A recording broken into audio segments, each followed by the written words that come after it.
कृष्णा। तो पिछले कुछ दिनों से हम लोग रीडिंग नहीं कर पा रहे थे क्योंकि कार्यक्रम शिला प्रभुपाद मेमोरियल फेस्टिवल का उत्सव हम लोग मंदिर में मना रहे थे। और ये महोत्सव क्योंकि शिला प्रभुपाद को केंद्र करके था, ये भी भागवत महोत्सव है। जैसा कि हम लोग पढ़ते हैं, भागवत दो प्रकार के होते हैं, एक ग्रंथ भागवत, एक भक्त भागवत। तो जब भक्त भागवत के विषय में श्रवण करते हैं, वो भी भागवत पढ़ने के समान है। कभी कभी तो वैष्णवों के चरित्र, उनके गुण सुनना और महान होता है या और सरल होता है कृष्ण भक्ति को समझने के लिए। तो बहुत भाग्य है कि लगभग 16 से 17 शिल प्रभुपाद के शिष्यगण, सन्यासीगण इस्कॉन के और वरिष्ठ भक्त अपना संग देने के लिए आए और कितने अलग अलग विषयों पर शिल प्रभुपाद संबंधी चर्चा हुई, जो कि हमारे भक्ति जीवन के लिए बहुत बड़ी प्रेरणा बन सकते हैं। तो जो भक्त नहीं अटेंड कर पाए, वो लोग रिकॉर्डिंग्स सुन सकते हैं। इंग्लिश में, हिंदी में, बंगाली में, तीनों भाषाओं में रिकॉर्डिंग्स अवेलेबल हैं हर प्रवचन की। तो मेरा अनुरोध है कि बहुत बहुत विशेष हमारे पास सुयोग था शिल प्रभुपाद के विषय में सुनने का। शिल प्रभुपाद के सबसे बड़े महत्वपूर्ण योगदानों में ये श्रीमद् भागवतम की उनकी टीका है। पूरे विश्व में ऐसा कोई लेखक नहीं है जिसने 18,000 श्लोक भागवत के ऊपर इतनी बड़ी व्याख्या लिखी हो, एक एक श्लोक के ऊपर अनुवाद, शब्दार्थ, तात्पर्य। तो बहुत भाग्यशाली हैं कि क्रमबद्ध रूप से इसको पढ़ रहे हैं। अष्टम स्कंद हम लोग पढ़ रहे थे, जिधर 22वां अध्याय, जहाँ बलि महाराज भगवान का गुणगान कर रहे हैं। और यद्यपि भगवान ने हर तरह से बलि महाराज की परीक्षा ली, लेकिन फिर भी बलि महाराज पूर्ण रूप से समर्पित हैं भगवान के चरणों के प्रति। और यही कृतज्ञता भक्ति में हमारी सहायक होती है। जब तक व्यक्ति कृतज्ञ नहीं है, तो भक्ति में प्रगति नहीं कर सकता। भगवान चाहे परीक्षा लें, चाहे संपदा दें, चाहे मान दें, चाहे सम्मान दें, चाहे अपमान दें, हर परिस्थिति में भक्त उनके प्रति कृतज्ञ रहता है। और ये शिक्षा बलि महाराज अपने उदाहरण से सिखा रहे हैं। वो बोल रहे हैं, वास्तव में भगवान आप तो असुरों के प्रति ज्यादा पक्षपात करते हो। क्यों? मतलब सकारात्मक रूप से। क्यों? क्योंकि जो योगी जन बड़ी मेहनत करके आपको हृदय में दर्शन करने का प्रयास करते हैं, वो सौभाग्य आप असुरों को दे देते हो वध करने मात्र से। और जैसे ही आप किसी का वध करते हो, वो भगवत भगवत ज्योति में विलीन हो जाता है, जो कि ब्रह्मवादियों का परम लक्ष्य है। तो इस तरह से बहुत सुंदर प्रार्थनाएं कर रहे हैं। श्लोक संख्या 8 से आगे। पितामहो में भवदीय सम्मता प्रहराद आविष्कृत साधुवाद भवद्विपक्षेण विचित्र वेशसम संप्रापितस्त्वं परमास्वपित्रा। नीतू माता जी। हरे कृष्णा प्रभु जी। मेरे बाबा प्रहलाद महाराज आपके सारे भक्तों द्वारा मान्य होकर प्रसिद्ध हैं। यद्यपि उनके पिता हिरण्यकश्यप ने उन्हें अनेक प्रकार के कष्ट दिए थे, फिर भी वे आपके चरण कमलों का आश्रय लेकर आज्ञाकारी बने रहे। हरे कृष्णा प्रभु जी। अभी बलि महाराज अपनी प्रेरणा बता रहे हैं कि मेरे जीवन की प्रेरणा कौन है। प्रहलाद महाराज। हर वैष्णव को अपने जीवन में एक महान वैष्णव को प्रेरणा बनाना चाहिए। जब तक हम किसी वैष्णव को अपने जीवन के प्रेरणा नहीं बनाते, तब तक भक्ति जीवन में आगे उत्साहपूर्वक बढ़ना बड़ा कठिन है। वैष्णवों के कृपा से ही भक्ति हमारे जीवन में आती है, और कोई कारण भक्ति का नहीं है। चाहे कोई व्यक्ति बड़ा पवित्र हो, बड़ा ज्ञानी हो, कोई अनेक अनेक गुणों को धारण करे, लेकिन जब तक एक शुद्ध भक्त का आश्रय उसको प्राप्त नहीं होगा, तब तक वो अपने भक्ति जीवन में आगे नहीं बढ़ सकता। हम प्रहलाद महाराज स्वयं के जीवन में देखते हैं, जब न भगवान नृसिंहदेव सामने खड़े हैं तो अपने गुरु नारद मुनि को स्मरण करते हैं। नारद मुनि को देखते हैं, नारद मुनि स्वयं ब्रह्मा जी का गुणगान करते हैं कि मुझे उनसे ज्ञान प्राप्त हुआ। व्यासदेव को देखते हैं, व्यासदेव बोलते हैं मुझे नारद मुनि से ज्ञान प्राप्त हुआ। तो इस तरह हर वैष्णव के जीवन में कोई ना कोई प्रेरणा स्रोत हमेशा रहते हैं। तो यद्यपि बलि महाराज ने अपने गुरु शुक्राचार्य का त्याग किया, लेकिन वास्तव में उनके गुरु प्रहलाद महाराज थे, और उन्हीं की प्रेरणा उदाहरण को यहाँ पर प्रस्तुत कर रहे हैं। मैंने किससे सीखा? पितामह, मेरे बाबा से सीखा, प्रहलाद महाराज से। उनके ऊपर भी कितने प्रकार के कष्ट रहे, लेकिन आपका आश्रय उन्होंने कभी छोड़ा नहीं, तो मैं आपका आश्रय कैसे छोड़ सकता हूं? विशाल प्रभु पढ़िए। तात्पर्य: प्रहलाद महाराज जैसा शुद्ध भक्त परिस्थितिवश अनेक प्रकार की यातनाएं दिए जाने पर भी कभी भी भगवान की शरण छोड़कर अन्य किसी की शरण ग्रहण नहीं करता। शुद्ध भक्त कभी भी भगवान की कृपा के विरुद्ध शिकायत नहीं करता। इसके ज्वलंत उदाहरण प्रहलाद महाराज हैं। यदि हम उनके जीवन का अवलोकन करें तो हम देख सकते हैं कि यद्यपि उनके अपने ही पिता हिरण्यकश्यपु ने उन्हें बहुत कठोर कष्ट दिए थे, तो भी वे भगवान के ध्यान से तनिक भी विचलित नहीं हुए। बलि महाराज अपने पितामह प्रहलाद महाराज के पद चिन्हों का अनुसरण करते हुए भगवान द्वारा दंड दिए जाने के बावजूद भी भगवत भक्ति में अविचल रहे।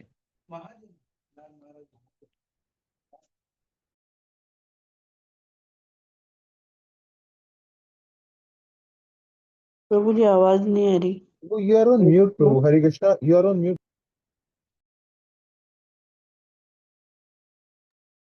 हरे कृष्ण प्रभु जी, आवाज नहीं आ रही प्रभु जी। अच्छा, मैं म्यूट पे था, ठीक है। तो महाजनों, ये न कथा सपन था। बलि महाराज महाजन बने, प्रहलाद महाराज जो दूसरे महाजन हैं उनके चरणों का अनुसरण करके। तो उसी प्रकार जब हम शिल प्रभुपाद जैसे महाजन के निर्देशों का अनुसरण यथारूप शब्दशः करते हैं, तब हमारी भी इस तरह संभावना है कि हम उस परम पद तक, भक्ति के पद तक पहुंच सके। श्लोक संख्या 9। किम आत्मनानेन जहाति योऽन्तता, किम रिक्तहारै स्वजनाख्यदस्युभिः, किम जायया संसृतिहेतुभूतया, मर्तस्य गेहै किमिहायुषो व्यया। पढ़िए। हरिओम प्रभु। उस भौतिक शरीर से क्या लाभ जो जीवन के अंत में अपने स्वामी को स्वतः छोड़ देता है, और परिवार के उन सभी सदस्यों से क्या लाभ जो वास्तव में उस धन का अपहरण कर लेते हैं, जो दिव्य ऐश्वर्य के लिए भगवान की सेवा में उपयोगी हो सकता है। उस पत्नी से भी क्या लाभ जो भौतिक दशाओं को बढ़ाने की स्रोत मात्र है। उस परिवार, घर, देश और जाति से भी क्या लाभ जिसमें आसक्त होने से सारे जीवन की मूल्यवान शक्ति का मात्र अपव्यय होता है। हरे कृष्णा। तो एक एक वस्तु की निरर्थकता को बता रहे हैं। भक्ति जीवन में प्रवेश करने के लिए शिल प्रभुपाद अंग्रेजी में लिखते हैं कि one should be frustrated from material life. भौतिक जगत के प्रति जब तक सद्भावना रहेगी, तब तक भक्ति में वो उत्साहपूर्वक आगे नहीं बढ़ पाएगा। तो ये भौतिक जगत कितना निरर्थक है, ये भी चिंतन भक्त को करना चाहिए। ज्ञान भी हो और साथ साथ ऐसा आभास भी हो कि भौतिक जगत कितना निरर्थक है। कोई भी भौतिक वस्तु हमें आनंद नहीं प्रदान कर सकती। क्यों? क्योंकि हम कृष्ण के अंश हैं। जब तक सच्चिदानंद परिवेश जीवात्मा को नहीं मिलेगा, तब तक वो कभी भी संतुष्ट नहीं हो। अमित प्रभु पढ़िए। हरे कृष्ण बाबू जी, दंडवत प्रणाम। तात्पर्य: पूर्ण पुरुषोत्तम भगवान श्री कृष्ण उपदेश देते हैं, सर्व धर्मान परित्यज्य मामेकं शरणं व्रज। सारे धर्मों को छोड़कर केवल मेरी शरण में आओ। सामान्य व्यक्ति श्री भगवान के ऐसे कथन को महत्व नहीं देता, क्योंकि वह सोचता है कि उसके जीवन काल में उसका परिवार, समाज, देश, शरीर तथा कुटुंब ही सब कुछ हैं। भला इन्हें छोड़कर कोई श्री भगवान की शरण क्यों ले?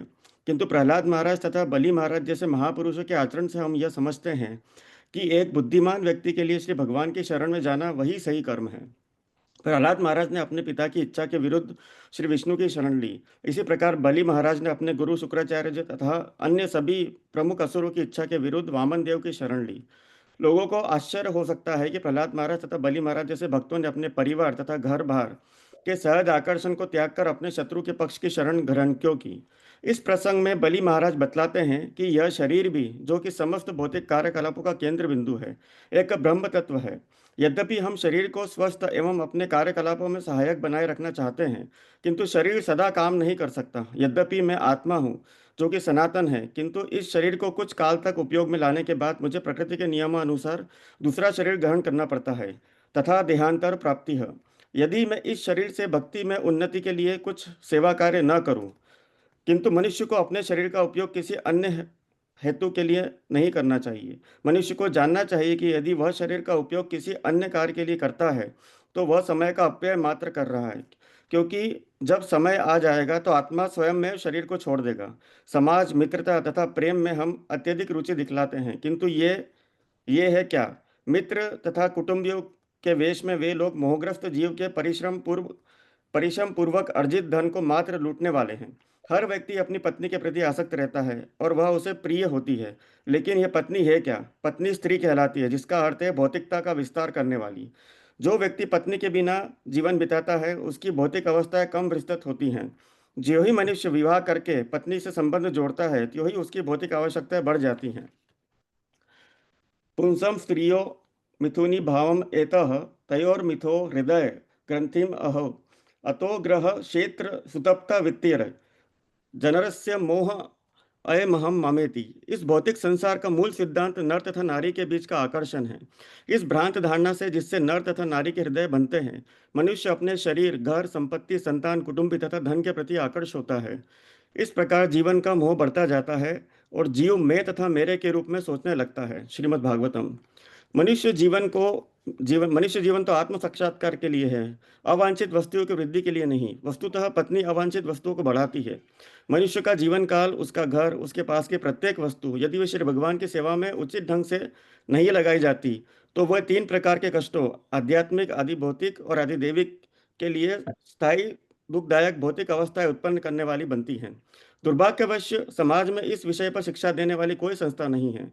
लोगों को जीवन के उद्देश्य के विषय में अंधकार में रखा जाता है, जिससे निरंतर जीवन संघर्ष चलता रहता है।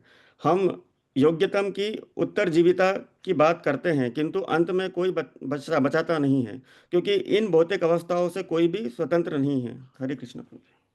शिला भक्तिविनोद ठाकुर शिला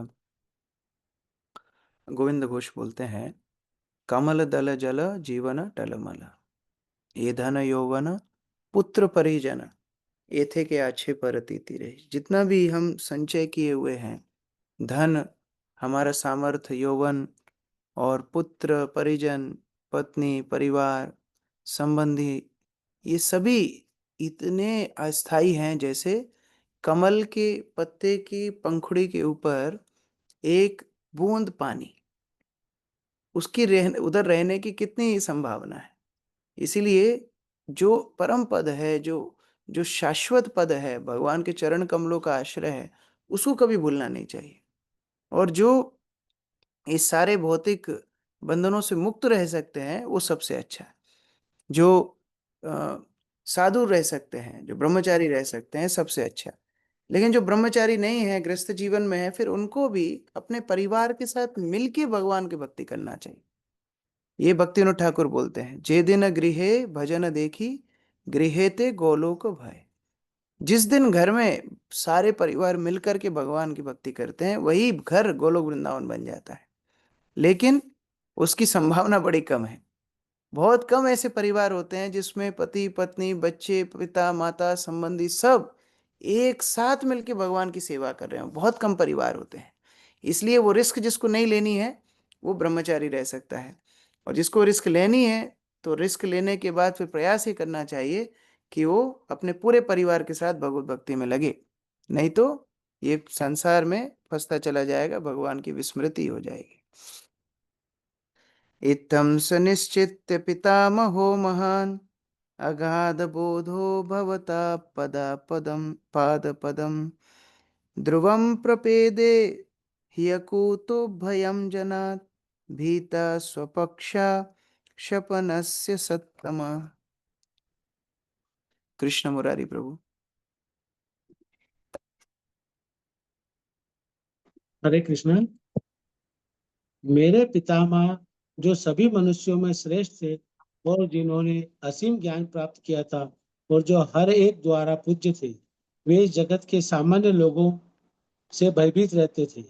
आपके चरण कमलों में प्राप्त होने वाले आश्रय को पूर्णतः समझकर ही उन्होंने आपके द्वारा मारे गए अपने पिता तथा अपने असुर मित्रों की इच्छा के विरुद्ध आपके चरण कमलों की शरण ग्रहण की थी। हरे कृष्ण।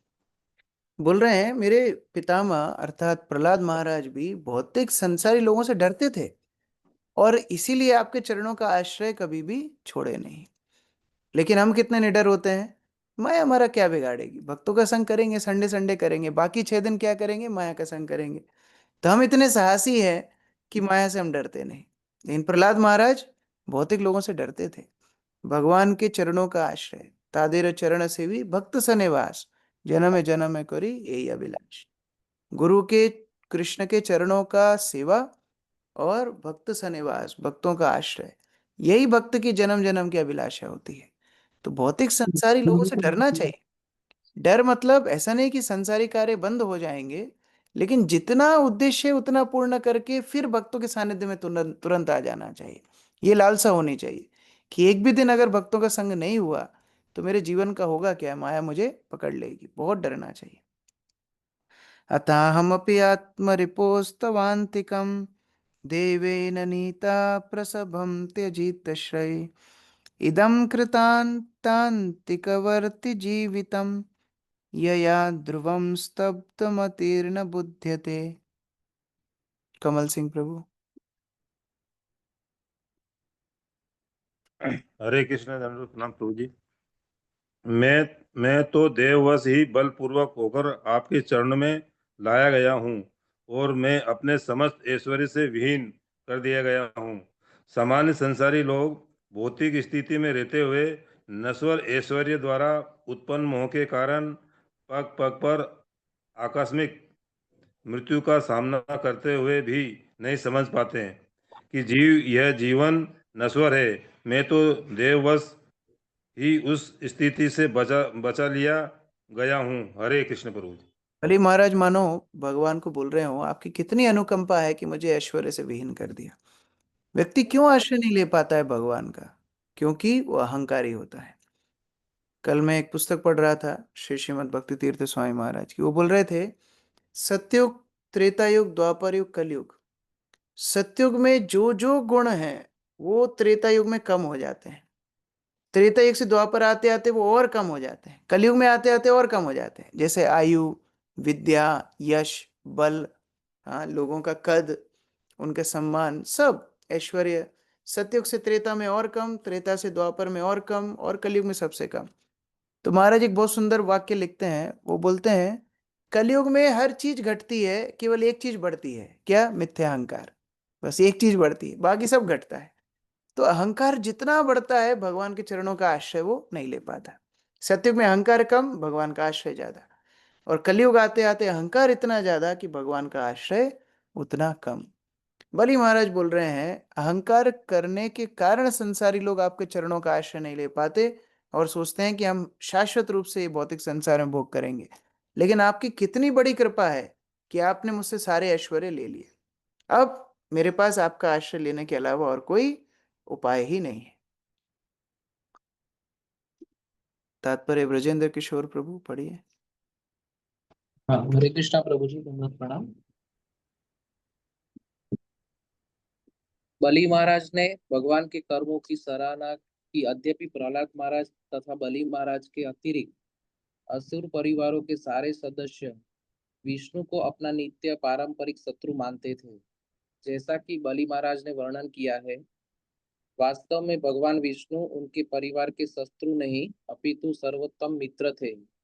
इस मैत्री का सिद्धांत पहले ही बतलाया जा चुका है। यस्या हम अनुगृहामि हरिष्यते तद्दन सने। भगवान अपने भक्त का सारा भौतिक ऐश्वर्य छीनकर उस पर विशेष कृपा करते हैं। बलि महाराज ने भगवान के इस व्यवहार की सराहना की। इसलिए उन्होंने कहा, देवेन नीत प्रसभम त्याजित श्री। आपने शाश्वत जीवन के सही पथ पर लाने के उद्देश्य से ही मुझे इस परिस्थिति में डाल दिया है।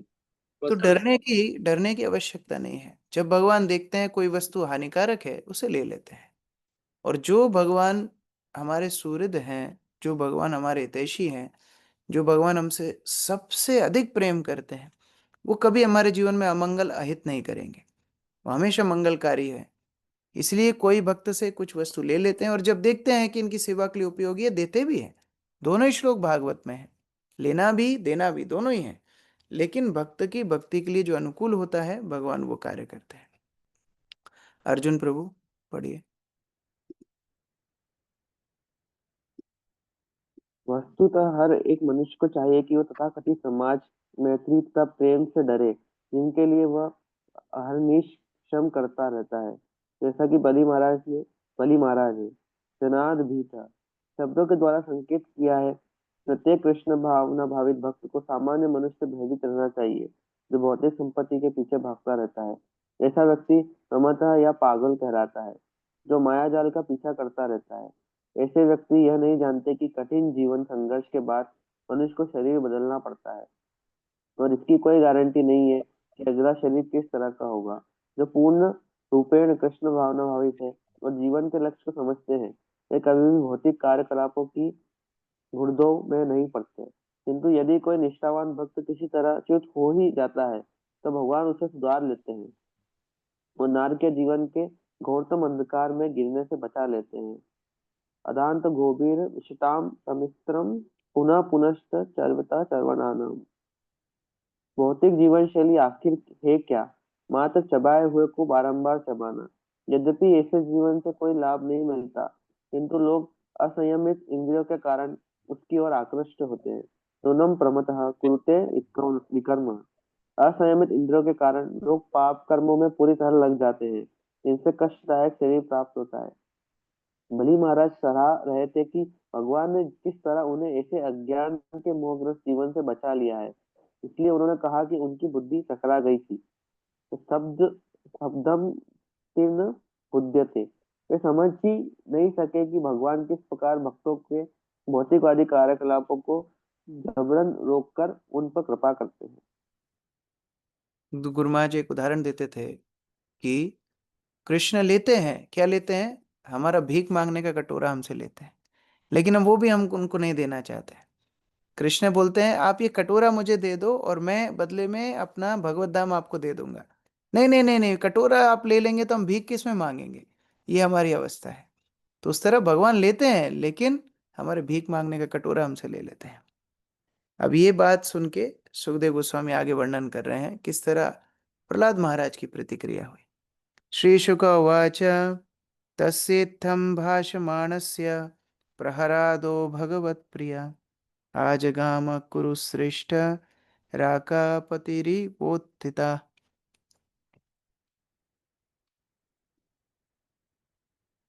सुजीत प्रभु पढ़िए। हरे कृष्ण प्रभु जी। सुखदेव गोस्वामी ने कहा, हे कुरुश्रेष्ठ, जब बलि महाराज इस प्रकार अपने भाग्य की प्रशंसा कर रहे थे, तो भगवान के परम प्रिय भक्त प्रहलाद महाराज वहां प्रकट हुए, मानो रात्रि में चंद्रमा उदय हो आया हो। दंडवत प्रणाम।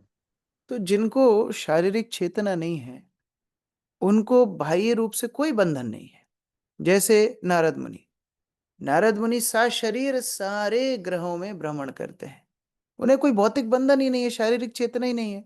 तो उनके लिए नरक जाना, स्वर्ग जाना, भगवत धाम जाके पुनः प्रचार के लिए भौतिक संसार आना सब संभव है। उसी तरह प्रहलाद महाराज के कोई शारीरिक चेतना ना होने के कारण वो जहां प्रकट होंगे वो स्थान उनके लिए पवित्र हो जाएगा। यह उपमा दी जा रही है, चंद्रमा के समान उदित हो गए। एक प्रहलाद महाराज सभी विश्व के लिए चंद्रमा समान है। क्यों? क्योंकि भक्त होते हैं नरोत्तम। बहुत सारे नर हैं, बहुत सारे मनुष्य हैं, लेकिन उनमें उत्तम श्रेष्ठ हैं भगवान के शुद्ध भक्त। तो हम प्रहलाद महाराज अभी प्रकट हुए और भगवान के साथ वार्तालाप कर रहे हैं। तस्मै बलिर्वारुणपाशयन्त्रिता संहननम नोपजहार पूर्ववत् ननाम मूर्ध्वान्श्रुविलोललोचन साव्रीडनीचीन मुखो बहोवः। मोनिका माता जी पढ़िए। हरे कृष्णा प्रभु जी, पिछले वाला श्लोक रह गया प्रभु जी। ओ अच्छा, सॉरी। तमिन्द्रसेना स्वपितामहं श्रिया विराजमानं नलिनायते क्षणं प्रांशुं पिशाङ्गाम्बरमञ्जनस्तुषं प्रलम्बबाहुं शुभगर्षभम् ईक्षतः। तब बलि महाराज ने परम भाग्यशाली व्यक्ति अपने पितामह प्रहलाद महाराज को देखा, जिनका श्यामल शरीर आंखों के अंजन जैसा लग रहा था। उनका लंबा भव्य शरीर पीताम्बर धारण किया था।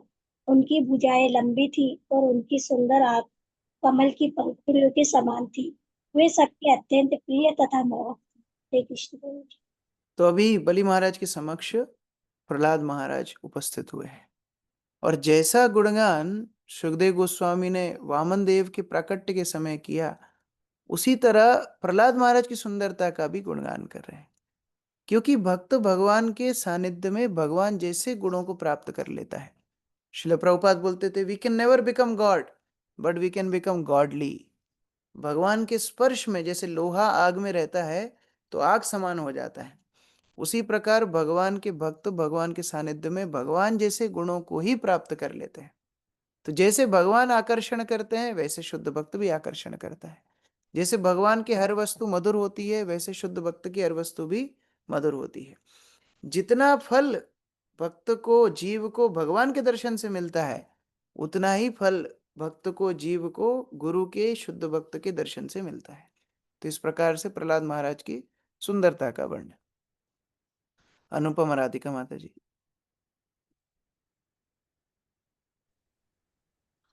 हरे कृष्ण प्रभु जी। वरुण पाक्ष से बंधे होने के कारण बलि महाराज पहले की तरह प्रहलाद महाराज को भली भांति सम्मान नहीं दे पाए। उन्होंने केवल सिर के द्वारा प्रणाम किया। उनके नेत्र अश्रुपूरित थे और लज्जा से उनका सिर झुका था। ब्रजेश प्रभु तात्पर्य।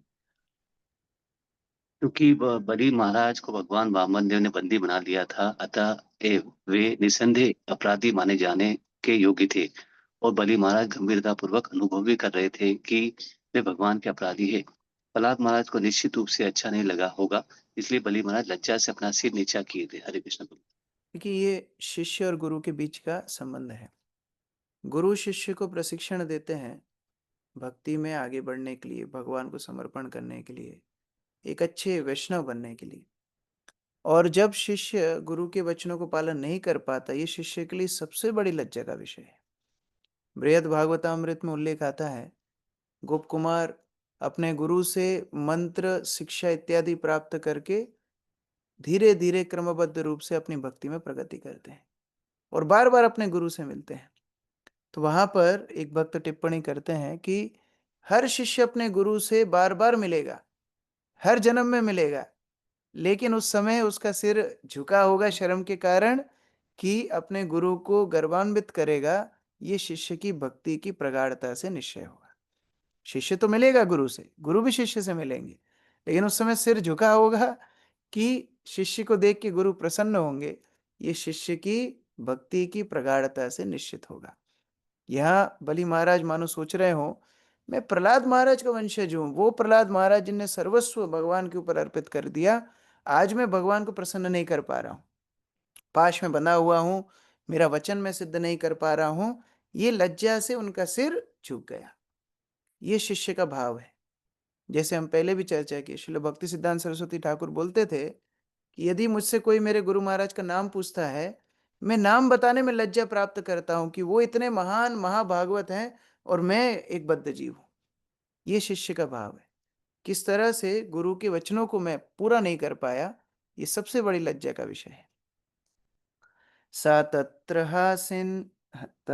तत्र हासिनम् उदीक्ष्य सत्पतिम् हरिं सुनन्दादि अनुगैरुपासितम् उपेत्य भूमौ शिरसा महामना ननाम मूर्ध्वा पुलकाश्रु विक्लवा। प्रसीद चैतन्य प्रभु।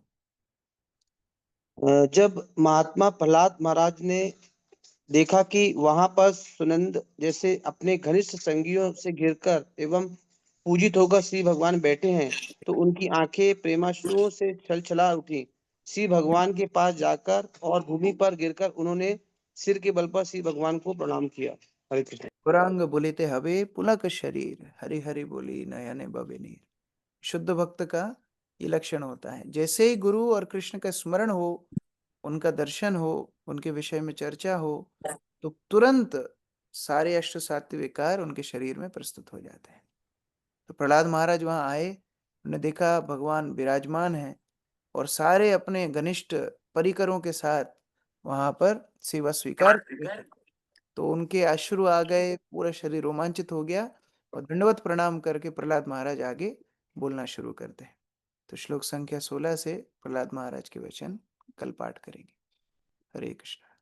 ग्रंथराज श्रीमद् भागवतम की जय, श्री प्रभुपाद की जय। किसी का कोई प्रश्न है? Any question? यस, ब्रजेश प्रभु। हरे कृष्णा प्रभु जी, दंडवत प्रणाम। प्रभु जी, अनुसरण और अनुकरण में क्या अंतर होता है? जैसे अनुसरण का मतलब है हमें भगवान कृष्ण को अनुसरण करना, अनुकरण का मतलब है जो भगवान ने कार्य किए, कठिन कठिन कार्य, जैसे कि गोवर्धन पर्वत उठाया, तो उनका अनुकरण नहीं करना चाहिए, यही मतलब होता है क्या? अनुकरण मतलब जो सिद्ध अवस्था है उसकी नकल करना, वो अनुकरण है। अनुसरण मतलब उपदेशों को पालन करना, ये अंतर है। जैसे मानो गुरु हैं, गुरु ने अपनी भक्ति जीवन किस तरह शुरू किया उस पे ध्यान नहीं है, अभी जो उनको सम्मान मिल रहा है वो भी मुझे मिलना चाहिए, ये अनुकरण हो गया। लेकिन उन्होंने कितना 50 साल 60 साल गुरु की सेवा की, स्वयं ने अपने आप को झोंक दिया आंदोलन को आगे बढ़ाने के लिए, वो नहीं चाहिए। उनको जो माला पहनाई जा रही है वो मुझे मिलना चाहिए, तो ये अनुकरण हो गया। उसी तरह जो भौतिकवादी लोग हैं भगवान की लीलाओं का अनुकरण करते हैं कि भगवान ने रास किया तो हम भी गरबा करेंगे, ये अनुकरण हो गया। उसी तरह भगवान शिव ने विषपान किया तो हम भी गांजा फूकेंगे, ये अनुकरण हो गया। तो इस तरह ही अनुकरण है। लेकिन अनुसरण क्या है? सबसे पहले भगवान के उपदेशों को पालन करना, और धीरे धीरे इस तरह उपदेशों को पालन करके स्वतः भगवान अपने सारे गुण भगवान अपने भक्त के हृदय में जागृत कर देते हैं। जैसा कि हम चर्चा कर रहे थे, जैसे भगवान की सुंदरता वैसे प्रहलाद महाराज की सुंदरता। क्यों? क्योंकि भगवान की आज्ञा उनके वचन शब्दशः पालन किए, अनुसरण। थैंक यू प्रभु। निखिल प्रभु।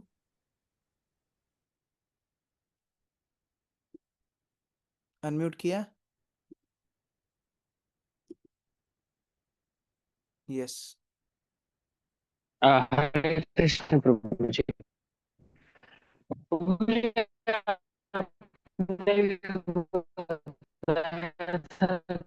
कि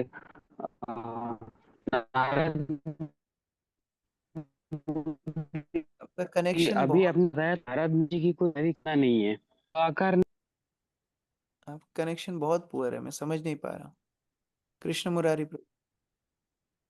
प्रभु जी एक बात बताइए कि हरि नाम लेते समय, चैंटिंग करते समय, लगातार चैंटिंग करते धीरे धीरे जो है ना हमारा मन जो है वो अचेतन में चला जाता है और कई तरह के विचार मन में आते हैं और फिर वापस चैतन्य में आता है मन और फिर वापस भक्ति की तरफ जाता है। तो ऐसा क्यों होता है प्रभु जी? क्योंकि हम अभी साधक हैं, अभ्यास कर रहे हैं। देखो, इतने जन्मों से ये मन को प्रशिक्षण मिला है भगवान से दूर रहने का। हमें बहुत जन्मों बाद ये भक्ति मिली है। ब्रह्मांड भ्रमिते कौन भाग्यवान जीव, गुरु कृष्ण प्रसादे पाए भक्ति लता बीज। ब्रह्मांड में बहुत भटके हम, अलग अलग योनियों में गए हम, और हर योनि में हमने क्या किया? खाया पिया, हाँ, आहार निद्रा भय मैथुनम च सामान्य तत्पशु विनराणम, यही काम किया, भगवान की भक्ति नहीं की। तो इस जन्म में जब हम भक्ति के पथ पर आते हैं तो मन बहुत चिल्लाता है। मन का अभ्यास है भौतिक इंद्रिय तृप्ति करने का, और हमने इसको किस में लगा रहे हैं? भक्ति में लगा रहे हैं। तो बार बार उछल के वो कूदता है। अब भगवत गीता अनुसार हमें क्या करना चाहिए? उसको दोबारा खींच करके लेके आना चाहिए, यही साधना है। और धीरे धीरे आप देखोगे मन अनुकूल होने लगेगा, मन धीरे धीरे हरिनाम में आश्रय लेने लगेगा, क्योंकि वास्तविक आश्रय जीव का भगवान के चरणों में ही है। लेकिन गलत अभ्यास हो गया, इस कारण से अभी इधर उधर भटक रहा है। तो जो भटकेगा वो स्वाभाविक है, लेकिन उसे पुनः खींच करके लाना है कि नहीं, अभी 2 घंटा जप कर रहा हूं ना, ये टाइम भगवान के साथ मेरा है। बाकी 22 घंटा तुझे जहां घूमना है घूमना, लेकिन ये 2 घंटा भगवान के साथ है, तो यहां मैं तुझे जाने नहीं दूंगा। दोबारा खींच करके हरिनाम में लेकर के आना है। ठीक है। हरे कृष्ण। श्रील प्रभुपाद की जय। समवेत भक्त वृंद की जय।